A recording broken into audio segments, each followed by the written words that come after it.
This is an audiobook created by Relay Publishing, who own exclusive copyright to the story in all territories and formats. For more information, please go to our website, www.relaypub.com. We hope you enjoy. Chapter 25. Natalie.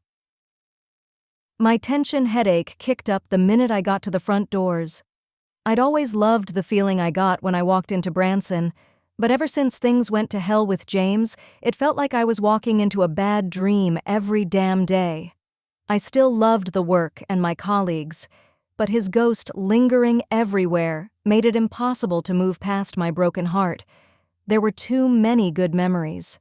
The sidewalk out front where he'd made me the offer that changed my life, the copy room where he'd stolen kisses, and of course his office where we'd swept everything off of his desk and made love on top of it. No, correction. We'd been fucking, not making love. James had made that fact abundantly clear. My phone was buzzing even though it was barely past 7. I'd started showing up earlier and earlier since my work had tripled, and it felt like the whole world knew it. I scanned it and saw 2 confirmations for initial interviews for Lorraine's position, as well as 4 messages from Levante. I wasn't his boss, but ever since James left, he sure treated me as if I was. Everyone in the department did. There'd been no official announcement, but since my triumph with the couture show, the creative team considered me a leader. We still had the Pantone project in the works, as well as our regular seasonal schedule. Ever since the show, people had been clamoring for the ready-to-wear versions of what we'd shown on the runway, which added an extra layer of work and stress. I wished I had time to slow down and figure out what the hell my life had become, but the pace at Branson was relentless, especially with the way sales had shot up since the show. As much as I hated the man behind the name, I was proud of what Branson Designs produced. I loved being a part of it. "You're here!" a voice rang out as I walked into the room. Levante, also in early and raring to go, he rushed over to me, clutching his tablet. "Good morning," I said warily, because Levante liked to talk, and while I loved that about him, I currently had way too much to do. "My dear, all I need is a tiny little baby signature on this here design," he said, handing me his tablet. "Once you approve it, we're off to patterning." "I've told you, my signature doesn't matter." I sighed. "I haven't been promoted, I'm just a designer, like you." He was shaking his head before I finished. "Nope, you're so much more than that and you know it. James believes in you, and we all do too. And someone has to sign off on our stuff, or nothing will get made. It's not like Herb and Billing can do it, am I right? So you're the chosen one, baby." He tapped the screen. "Signature, please." It wasn't the first time I'd been asked to sign off on a new design. I felt like a fraud every time. But the more people came to me, the clearer it became that I was the one shaping the vision for Branson's next launch, by proxy. I'd almost thrown up when I realized the power I'd accidentally been given. My decisions were going to end up on hangars across the country. It was a responsibility I had never wanted, and what was worse, it was pulling me away from the stuff I really loved, designing. I felt like I hadn't picked up my pencils in weeks. My fingers ached to sketch, not just because design was everything to me, but also because it kept my mind from wandering. When I was getting lost in a design, I didn't have the bandwidth to think about my fractured heart. "You don't like it?" Levante pouted, glancing from his tablet to my face. "I'm sorry, it's great," I said quickly and scrawled my name on the bottom of the screen. "You never miss." I could feel someone watching us, so I glanced up. "Gotcha," Calliope said, staring at her phone. "This photo is going to be part of a reel that teases what's coming up." She frowned, still staring at her phone. "Natalie, it might help if you smiled. Can we take it again?" Smiling for real required too much work, but I managed to plaster on a fake one for her until she got the spontaneous but posed shot she needed. My face had been showing up on the Branson social media feeds more and more, but there was no need to keep trying to connect me to the brand. I was leaving as soon as I found a place to land. Calliope needed to stop featuring me because I was getting the hell out as fast as I could. Not that I'd told anyone yet, but I'd started assembling my new and improved resume and doing research on other design houses that might be a fit for me. I needed to be long gone by the time James came back. I'd tried envisioning how things would go once his leave of absence ended, and being civil to him didn't feel possible. For now, I had to focus on the present. My day kicked into overdrive, and I felt pulled in a million different directions. The sad fact was, none of them fulfilled me the way designing always had. "Look at that frown. Is something wrong? What can I help you with?" Rhea had shown up by my desk and was staring at me with a worried expression. "Hey there, thanks, but there's nothing I can delegate right now." I rolled my neck in a circle and stretched my arms out in front of me. "How is it already lunchtime?" "You've had your head down for hours." Rhea moved closer. "I hate seeing you so tense. The work needs to get done, and we're down 3 people, so..." I gestured to the piles on my desk. "Not having James around is tough."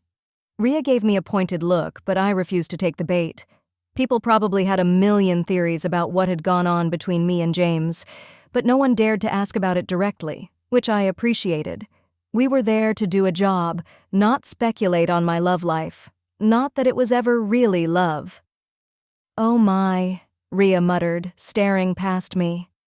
"What is she doing here?" I looked over my shoulder and spotted none other than Bernie gliding through the room towards us, hair in a perfect updo and wearing one of our not-yet-released deconstructed designs. A few people clapped as she walked by. "Rhea, darling," Bernie said, wrapping her in a quick hug. "The Rock of Branson." "If you're suggesting that I've been around since the Stone Age, you're right." She laughed as they pulled apart. "And Natalie." Bernie reached out to squeeze my hand, giving me a warm smile. "Just the person I need to see." A worried feeling rolled around my stomach. Why had Bernie come to the office to see me? She never came to the office. What had blown up now? "I hope you don't have plans for lunch," she said, eyeing me carefully. "Me?" I pointed at myself and looked around, feeling even more confused. She laughed. "Yes, you, silly. Was I allowed to tell the founder of the company that I couldn't join her for lunch because I was too busy? I think..." I watched as Bernie's expression turned confused. I know I looked like an absolute mess with my hair shoved in a ponytail, and I'd probably stick out at whichever fancy restaurant she picked. "Sure," I finally said. "I can grab a quick lunch with you." "That would be wonderful." "Fabulous.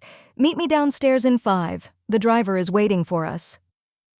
"You're in for a treat," Rhea said as we watched Bernie float away. "Every meal is a celebration in Bernie's world." If only I felt like celebrating. A short time later, we pulled up to a nondescript brick building, and I noticed that there were no restaurants for blocks. "Here we are," Bernie sang out. "This way."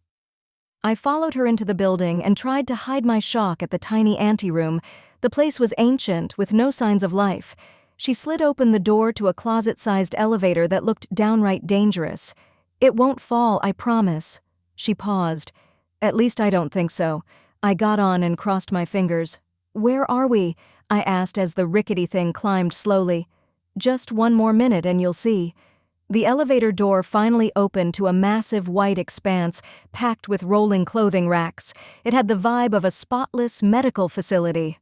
"Hold on." I glanced at one of the racks and saw the Branson logo beneath a number on a garment bag. "Welcome to the original home of Branson Designs, which now serves as our vault." Bernie strode ahead of me with her arms outstretched like a spokesmodel. "You mean they're all here?" I looked around with my mouth hanging open. I spotted some of the more elaborate designs encased in glass, like they were part of a museum display. "This is where you started the business?" "James mentioned that you wanted to see the collection I have at my Hamptons home, but we ran out of time. And I figured this one was better anyway. 90% of our work lives here." I tried not to frown at the mention of his name. "I've heard through the grapevine that you wanted to get your paws on the actual work, and not just the sketches. So we're going to do just that, after we eat. Now come this way." Bernie beckoned me to follow her, and we rounded the corner to a table set with a creamy white tablecloth and fine china. My friends at Le Bernardin whipped up lunch for us, so please sit. I plopped down on the chair, still overwhelmed by what was happening. Was it all for me? Is someone joining us? I asked, feeling butterflies starting a riot in my chest when I noticed the third place setting. Not James. Please no. I couldn't handle seeing him right now, especially with Bernie there to witness how bad things would undoubtedly get. Bernie had only seen my sweet side. I wasn't about to let James bring out the beast in front of her. Yes, we have one more coming. Bernie studied my face. Kathleen will be here shortly. I tried not to show my shock. The elusive Kathleen Branson was coming to a lunch with little old me? What the hell was going on? We wanted to chat with you about everything. So much has happened, and we need to make sure that we're all on the same page, Bernie said as she rearranged the flatware by her plate. And I figured we could have some fun with the clothing once we've finished. I'm sure your creative mind will be spinning once we start diving into the garment bags. Hello, hello, a voice echoed from behind us. Are we cheersing yet? Kathleen appeared, looking tan and pretty in wide-legged jeans and a simple backtop. You're late, but also just in time, Bernie scolded. Sit. Kathleen leaned down to kiss both of Bernie's cheeks, then strode over to me to do the same. A waiter appeared out of nowhere and poured 3 glasses of red wine. Oh, I shouldn't drink, I demurred. I still have so much to do this afternoon. Nonsense. A few sips won't put you under the table, will it? I shook my head. Then enjoy. Bernie raised her glass to toast. This is to you, my dear, for so many reasons. We touched glasses, but it still didn't feel like a celebration.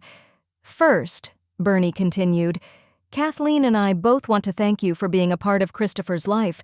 You thought you were asking him for help, but the fact that he felt needed ended up helping him enormously.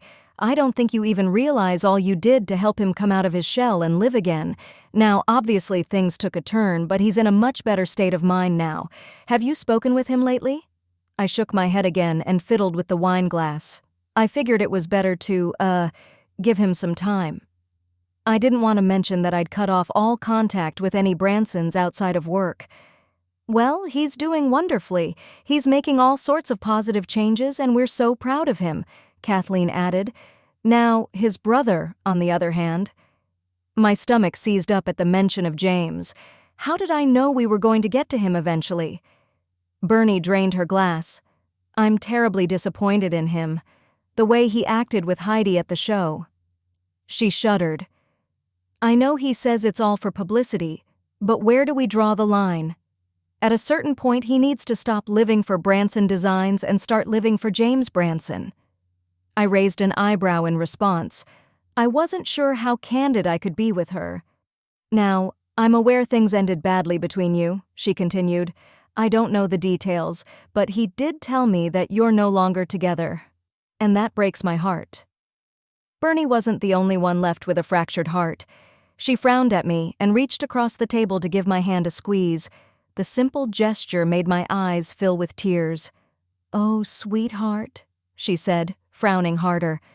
I'm so sorry. I sniffled and nodded, afraid to open my mouth until the shaky feelings passed. I'm okay, I finally said in a strong voice. I'm too busy to even think about it. I laughed, but it sounded hollow. Both Bernie and Kathleen scrutinized me like they could tell I was lying. Speaking of being busy, that's the other thing we wanted to discuss with you. The waiter came back out pushing a cart with 3 dome-covered plates on it. I was dreading the reveal of some sort of tiny, fancy haute cuisine beneath them. I was starving.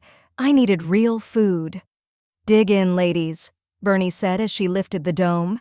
The unmistakable aroma of garlic wafted towards me. I removed the dome and was relieved to find the world's biggest mound of pasta on my plate. I love their vodka penne, Kathleen exclaimed, and garlic bread, perfect.